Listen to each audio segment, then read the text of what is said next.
ইসমাইলকে জবাই করবে না।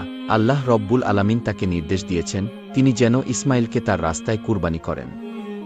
আর সেই কারণেই ইব্রাহিম তোমার পুত্র ইসমাইলকে জবেহ করতে মিনার পাহাড়ে নিয়ে যাচ্ছে। এখনও সময় আছে, তুমি তাড়াতাড়ি গিয়ে ইসমাইলকে তার হাত থেকে রক্ষা করো। অন্যথায় দেখবে তোমার স্বামী ইব্রাহিম তোমার পুত্র ইসমাইলকে আল্লাহর আদেশ পালন করতে গিয়ে জবেহ করে দিয়েছে।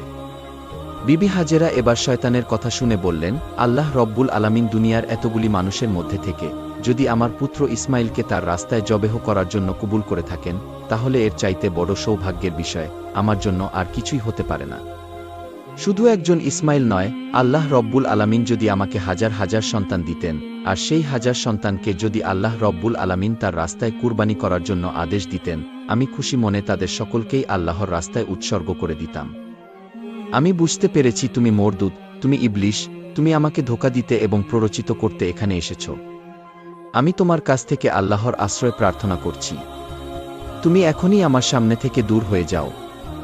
বিবি হাজেরার এই তেজদীপ্ত বক্তব্য শুনে অভিশপ্ত ইবলিশ তার কাছে টিকতে পারল না।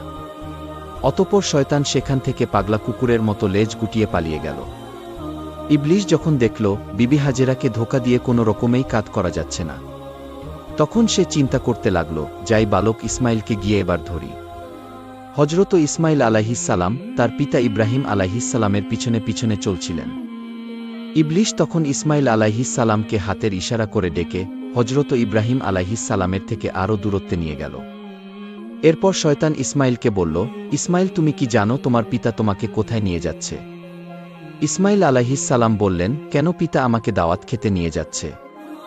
ইবলিশ বলল, ওহে বালক, তুমি তো অত্যন্ত কচি ও ছোট, তোমার মন সাদাসিদে ও ভোলা ভালা, তাই তোমার পিতা তোমাকে দাওয়াতে নিয়ে যাবার কথা বলে ধোঁকা